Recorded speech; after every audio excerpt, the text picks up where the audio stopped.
FSN Radio. It's all about what's next. Go to financialsurvivalnetwork.com and sign up for your free weekly newsletter. You'll also get 3 free reports. The Financial Survival Network. It's all about what's next. Welcome. You are listening to the Financial Survival Network. I'm Kerry Lutz, and today is 5/19/20. Well, a lot happened yesterday on Monday, and John Rubino is here to discuss it. But what do you think about silver finally outperforming gold? Are you profiting from it? Because if you listen to us all these years, you would be now. And your profits just in the past month, past couple of weeks, would far eclipse any losses you might have encountered over the past 8 years. But that's a story for another day. Email us with your thoughts, kl@kerrylutz.com, kl@kerrylutz.com. So John Rubino, dollarcollapse.com, happy Monday. And silver is the metal du jour. Hey, Kerry. Yeah, it's nice to see the script playing out correctly. It's reassuring because the way it's supposed to work in a precious metals bull market is that gold, which is the safest safe haven asset, draws most of the early investment interest. And so gold goes up relative to silver and relative to everything else. And so the gold silver ratio, which is, how many ounces of silver it takes to buy an ounce of gold, tends to go up, meaning gold is outperforming silver. And then as time goes on and as the bull market matures and becomes legitimate, people become a little turned off by the new high price of gold and start looking around for other safe haven assets, and they find that silver is still cheap. So they pile into that, and silver outperforms gold, which is to say the gold-silver ratio goes down. And that's what's happening now. The gold-silver ratio peaked at like 125, which is off the charts high for the historical relationship. 80 or 90 is usually where it peaks. This time around, people were so terrified during the flash bear market that we had in basically everything last month that silver got just hammered. And so the gold-silver ratio went to outrageously high levels. But now, as silver goes up faster than gold in the last couple of weeks, we're almost back down to 100. Which is still historically really high, but it's a big drop from the recent peak. So going forward, we ought to expect this to continue over the next few years if this plays out the way normal precious metals bull markets play out, and gold or silver to outperform gold until we get to a ratio of 20 or 30 or 40, somewhere in that range. Yes. Which means that silver has to do about 2.5 times better than gold over that stretch. And gold will still do well, but silver will do even better. And the silver mining stocks, which are basically options on the price of silver, will do even better than the metal. Hey. So you could see some silver miners just rocket, go up 5 or 10 times from here. If I could just interrupt, 2 of our sponsors have shown really impressive results. One is Silver One. I don't even remember what it went down to on the crash. I think it had a low. Its 52-week high is 37.2. It's this is so funny, John. Its 52-week low is 9.3 cents. It's now trading right around 30 cents a share, and they've got some amazing projects, as our neighbors to the north like to call them. And the other one that we do work for, and the symbol for that, it's not trading. It didn't trade in Canada yesterday, but it's SLVRF on the OTC. So right at 31 cents a share. And the other one is a company that you kind of have mixed emotions about. You're a little ambivalent about it. Let's put it that way. It's called Arcana Corporation, also a sponsor. And its price right now is right at around 48 cents. 4 weeks ago, it was 22 cents. It's more than doubled. So these are small silver miners. Silver One, Explorer, but is very close to production in their project in Nevada. And Arcana is fully permitted, ready to go. They just need someone to write them a check to get that mine working in Colorado. Fully permitted, it's ready to rock and roll. So those are just two minor examples. Then you look at Mag Silver, that's like really gone stratospheric. I haven't looked at First Majestic lately, but I have a feeling that First Majestic is also outperforming. Yeah, it is. It's coming back. I'm actually up in that after being way down in that for quite a while. Oh, it's devastating. Yeah. But part of this is just, the normal reaction to the overreaction to silver. In other words, Yes. silver got sold way down below the cost of production for a lot of the miners. So it had to go up, and that's pulling the miners along for the ride. But the next stage of the process for the miners is that they're going to report good numbers, because the thing that they're selling, energy. This is especially true the oil cost is down, so their cost of production is down, and the price of gold and silver, especially gold right now, but silver more so every day, those things are going up, which means their margins are going to get way wider, and so they're almost going to be alone out there. Maybe Netflix and Amazon will also report wider margins, but virtually nobody else, certainly nobody in the industrial space, is going to report positive year-over-year earnings comparisons over the next couple of quarters, but the precious metals miners will, by and large, do that. And so it's going to make them really stand out. So now you've got an operational profitability reason to buy these things instead of just speculating on where silver and gold are going to go. And that will give them a little extra momentum going forward. So, we might find ourselves in a time, maybe this fall, when the metals are going up and the profitability of the miners are just exploding. So you get kind of an embarrassment of riches for these guys. And that's going to reflect in their stock prices, again, if we stay with the script. And so we could see these things do, even though they've done pretty well lately, they could do spectacularly from here, maybe with a little summer doldrums month or two tossed in where they don't do much of anything during July and August. But in the fall, when you got seasonality going in their favor on top of all this other stuff, this could be a great time for the miners. Hey, here's a bad thing, though, for the miners. Normally, we have the Sprott conference in July, and the Sprott conference, usually you have a Sprott bump, right? Unfortunately, this year, it's going to be a virtual conference. Now, I'm going to Vancouver anyway, because I just feel like going there. But we're going to see, we're not going to see the Sprott bump probably quite as much, or maybe it'll be more. Maybe they'll throw it open to everyone and Sprott's influence will grow. But if you're not familiar with Sprott, they are really, Eric Sprott is the patron saint of junior mining. He's been keeping it going for years now. And we know that that there's no better spokesman. He became a billionaire from this, and he's really been on our side for so long that I wonder what the impact of not having a live Sprott conference in Vancouver is going to be this year, John.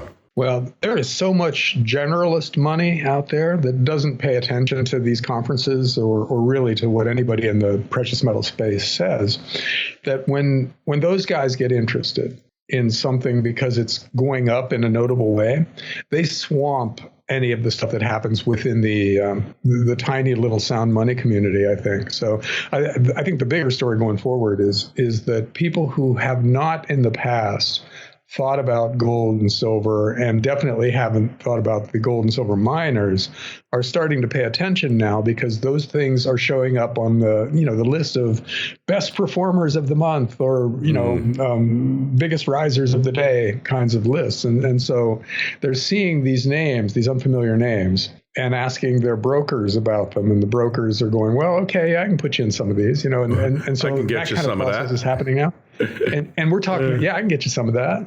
But that is just an immense amount of money compared to what's normally in precious metals. So that will dominate that's how it normally works towards the end of these cycles, is you get people who didn't previously give much thought to precious metals, but see them moving now and are excited by that upward trajectory. So you get a lot of momentum money coming in other words. Yeah, and I think that'll be the dominant story, and it'll probably be a really favorable story for precious metals. Yeah, I think you are correct. And I think we've only seen the bare beginning of it. There's so much more to go here, John, that don't be surprised. So stocks way up on rumors of an early stage vaccine, compliments of that humanitarian Bill Gates. Yeah, how many stock market rallies have we seen in the last month based on some early stage stat that, unverified, not published in any scientific journal, certainly not peer reviewed, but just some, rumor of some kind of a result coming from some kind of a study. And everybody's so desperate for good news that they pounce on it. But, the way these things work is that even if there is a study out there that's generating good results for a vaccine, we're a long, long way from actually deploying that vaccine. And we're also a long, long way from convincing an awful lot of people to go along with it, because there's a fairly significant sentiment out there that something that is funded by the Gates Foundation and run by Big Pharma and then mandated by today's governments is just not something you want to mess with, Certainly you don't want to inject it into your kids, and maybe you don't want to inject it into yourself. So there's a lot that has to happen before a vaccine comes along that eradicates the coronavirus. And it's certainly not worth 800 points on the Dow. That's just something where the market just did something in kind of a spasm of relief, and it'll probably be reversed out once they find out, once the drug company has to come out and say, oh, okay, we're still 18 months away from actually releasing this thing. Okay. But the results are good, but still it's a long slug between here and there. And then we'll go back to fundamentals, which are horrendous right now. There really is virtually no sector of the economy other than the stay-at-home stocks and the gold and silver miners that aren't in a depression. You look at pretty much anybody else. I mean, look at retail. JCPenney just declared bankruptcy, and they're part of a long list. Yeah, they've been working on it for a while, though. Let's face it, right? They were going to go bankrupt. They were going to go regardless. Yeah, but it's pretty interesting to see the retail apocalypse. So is this the coronavirus, the final nail in the coffin of big retail, big box? Well, big box is doing great. Walmart and Costco, Target, all of these big box companies are doing amazing because all the competition's been shut down, right? FSN Radio. It's all about what's next. Osino Resources is a Ross Beatty-backed gold exploration company in mining-friendly Namibia. Osino's district-scale land package is situated near two producing gold mines, one of which Osino's management team previously developed and sold to B2 Gold. Osino's founders and management are experienced mining professionals who have already successfully developed and sold two companies in the past 7 years. Osino has a tight share structure, and with its current treasury, it can self-fund the advancement of its gold discovery into at least 2022. This is an exploration company with drills turning that you'll definitely want to pay attention to. Osino trades in New York under the ticker OSIIF and in Toronto under the ticker OSI. To learn more, go to osinoresources.com. That's osinoresources.com. The Financial Survival Network. It's all about what's next. Yeah, there's no mom and pop stores out there that will sell you anything that you need for day-to-day life. Costco is extremely crowded. Walmart is extremely crowded, and they're doing okay, I guess. But it's the department stores that have really been suffering. In other words, anybody who's in a mall and is selling kind of full price stuff is on the wrong side of history and will go away unless they reinvent themselves into, Ross for less or something like that. Yes. So that was always going to happen, and this just sped it up. And, that's the way life works a lot of the time is that you kind of drift in a certain direction, and you suffer for your bad behavior, but a little bit at a time, and you need to clean up your act, but you don't. But then a crisis happens, and boom, you're bankrupt personally, or, you're having a stroke or a heart attack or whatever, and your life is threatened because something was always going to happen. Life doesn't drift along a little bit at a time forever. You can have long stretches that are kind of placid and kind of all in one direction and everything, but there's always some big thing that's going to happen sooner or later. You just can't know when it is. And so the coronavirus was that thing, but it could just as easily have been a Middle Eastern war or Deutsche Bank's derivatives books blowing up. So many things were out there waiting to happen. This was just the thing that happened. Yeah, and it was going to happen no matter what. And that's the thing. So blaming it on coronavirus is kind of pointless because it didn't matter if the coronavirus came. There was going to be another pin that came along to pop the balloon, basically.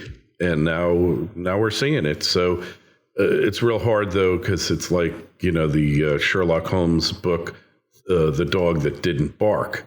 Right. So you aren't aware of the dog that doesn't bark, but you're only aware of the ones that do bark. Right. Yeah. And that's how life works a lot of the times, both in markets and in individual situations where a lot of stuff doesn't happen that could have happened. And you don't realize that could have very easily just derailed your life based on how you were living. And then something happens and you realize, you kind of get religion for a while. And hopefully that's the good thing that comes out of this because, interest in moving to the country and getting some land on which you can put a big garden and maybe have some chickens and stuff like that is just exploding out there.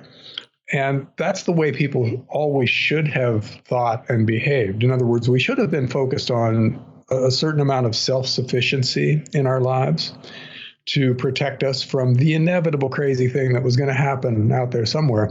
But it's hard to generate the motivation to do something that seems that extreme to most people until something big is looming out there. But unfortunately, when by the time something looks inevitable, you don't really have time to take care of all this stuff and get prepared for it. So the time to prep is the good times. It's when there is no big threat immediately on the horizon. It's like with gold and silver coins. The time to buy gold and silver coins was this time last year when they were freely available.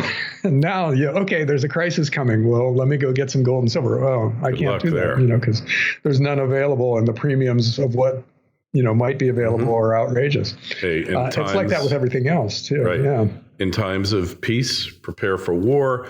In times of war, prepare for peace. Right? Yeah. The Bible says it. So everything. So if we come out of this and we go back to semi-normal times, which I don't think we will, because I think the damage of all this debt has yet to be understood. So we may be heading into a debt crisis as soon as we, cure the pandemic. Oh, but that reminds me of something. I'm sorry to interrupt you. Okay. One of our FSN community members, and I can't remember his name and I can't find his email right now, but he sent me an email that evidently China, the former Republic of China, defaulted on billions of dollars worth of debt, and it was repudiated. They never made good on it, but there's still a market in it. And evidently it comes out to $6 trillion held worldwide with all of the accrued interest there.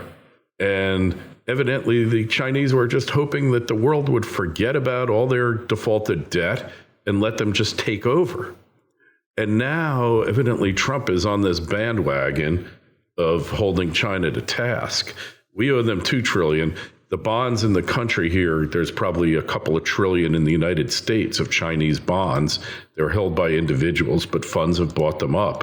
We're going to see something with this, John. Yeah, that's the kind of thing Trump would happily try, especially with an election coming up.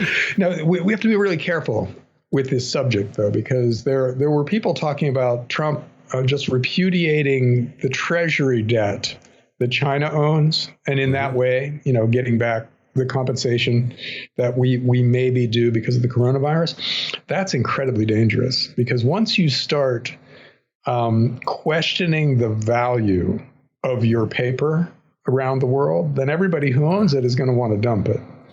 Because why would you hold on to something that may be used as a weapon by the government that issued that paper?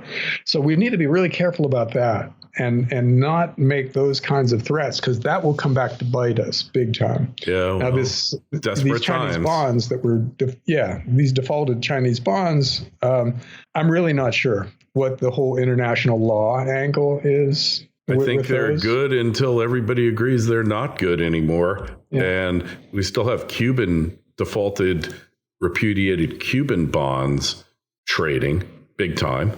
And, everyone was hoping that they'd be paid off. There's billions of dollars in claims that the Cuban government owes to U.S. citizens and the U.S. government. Hilton, they expropriated the Havana Hilton, all these things. So I think in the scheme of the Jubilee, which I believe is inevitably coming, John, all of this stuff is going to get dealt with. And that's what I find. It's really a fascinating time when you look at it. Like all debts are good again and all debts are defaulted on again. I just find it a fascinating peek into what's happening here. And finally, that brings us to how bad is the economy really? Well, it's horrendous. So we're looking at maybe a 30% annual rate decrease in GDP for this quarter. Right now, what we're living through is maybe the biggest 3-month contraction in the history of the U.S. economy. So, that which explains the pressure to open up, right? Because it doesn't feel like that to us. It doesn't feel like things are just falling apart. But somebody must be feeling that, because those numbers are real things, which means that somebody is feeling pain that's commensurate with the biggest contraction in the history of the country. And they need to get back to work, right? They can't just sit there and watch their lives evaporate and their kids starve. So it's totally understandable that people are becoming more and more willing to take a perceived risk in order to feed their families. So this is just so tricky on so many levels, because even if, let's say we go back to normal next year, quote unquote normal, where, there's a couple of percentage points growth in GDP and houses are selling again and people are going to stores and stuff like that, we still have 10 or 15 trillion new dollars of debt that we took on in just the last year worldwide. And we were already heading into a debt-driven global financial crisis before the coronavirus hit. So now all we did was just make that thing that was inevitable and maybe imminent much, much worse. So give us a normal year, and that normal year will be followed by something that is as bad as this, but completely driven by all the bad debt that we took on in the last 30 years going bad at once, and so it could be conceivably a lot worse, because you'll have big banks going out of business and big companies who borrowed huge amounts of money to buy back their stock, and now can't pay their debts. Stuff like that will happen in the next phase of this. And will the governments step in and bail them out again, given how much debt they already took on? Hard to say, but I think that it will be another chaotic stage in the process of the global financial system turning its back on fiat currencies, and that's when the really interesting stuff starts, because we'll be able to blame it on actual debt instead of this random natural disaster that is letting everybody get away with their bad behavior. Yeah, and actually encouraging, not just getting away, John, encouraging more bad behavior on top of bad behavior, and we all know where that's going to bring us.